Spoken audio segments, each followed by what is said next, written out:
Hi, everybody. We're going through how to paint your own car. We've already gone through the sanding steps the other day. Now, the primer's been, this is the 2K primer was put on top of 80 grit sanding to get everything flat, right? I'm going to show you now the next step after the 2K primer. And if you guys remember, I was putting it on pretty thick. This stuff is pretty hard. It's easy to sand this morning.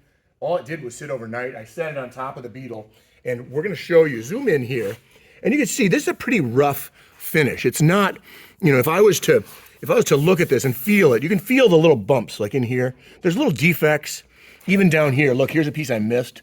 A chip and a little pit there. I'll fix this after I sand, but I want to show you this is the finish that you get after one layer of primer. And now this is the key. So this is 220 grit and a foam pad that I was telling you about.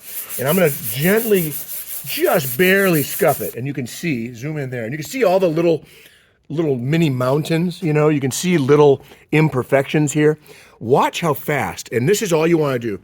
You're going to want to sand it to this finish. You're going to sand, put my mask on here.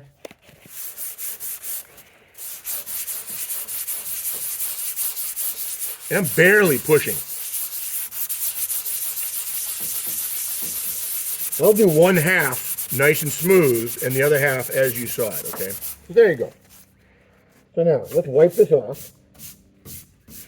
Show right here. So this is almost done. Gotta take my mask off. This is almost done right here. There's I still have a little bit to go. See those little tiny dots? Those are areas I haven't sanded. This is what we just gently scuffed, right? You can see the little highs and lows. Now watch this. And after you get it to this smooth finish right here, you're ready to paint. So I'm gonna sand a little bit more. Just a little, just to show you what it's ready for paint means.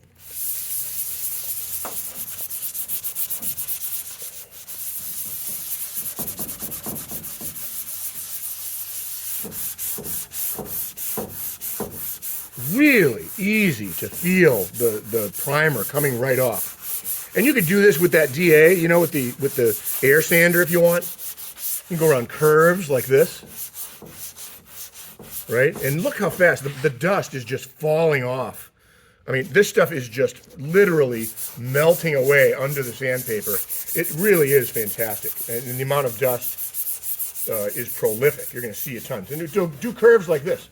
You're going around the curve. You don't want to have any low spots. Let's take a look at where we are after like 2 minutes of sanding, okay? I can feel right here how satin smooth it is. There's up here I can feel a little bit of bump, a little bit of graininess up here, up high, where it hasn't been sanded. Down here, check this out. You can see the little 220 grit lines. All of the 80 grit is gone. There's a defect right there. Can you see that? Mm-hmm. So I'll take that underneath the surface. If I go like this, real gentle with the 80 grit. Okay, the defect's gone. This right here, this finish on these cars, that finish is pretty much ready to paint. So here's your other unsanded. Here's kind of sanded. You'll see the little holes. And here is ready to go. Now, if you really want a perfect job, you can do 320 on this. I don't have the piece with me, but if I 320'd this, you really could.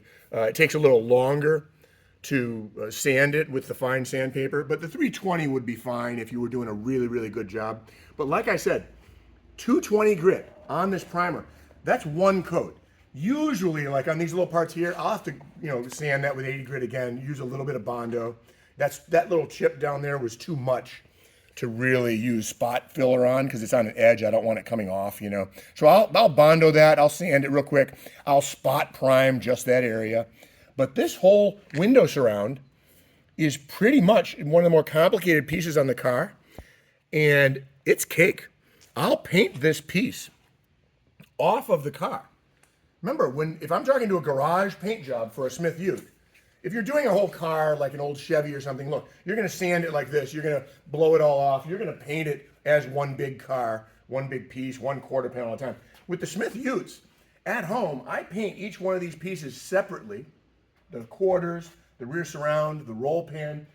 Then I refit them onto the car. I'll do a little body work to blend in. Remember, this will be painted. I'll actually sand through the paint on the top. I'll leave all this. I'll leave the window in. I'll have everything painted.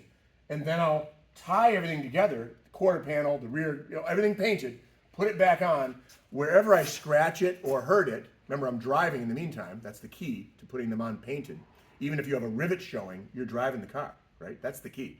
So I'll have the roll pan painted, I'll have the quarter panels painted, the rear surround, I'll fit everything, panel bond everything, and instantly it looks like a car.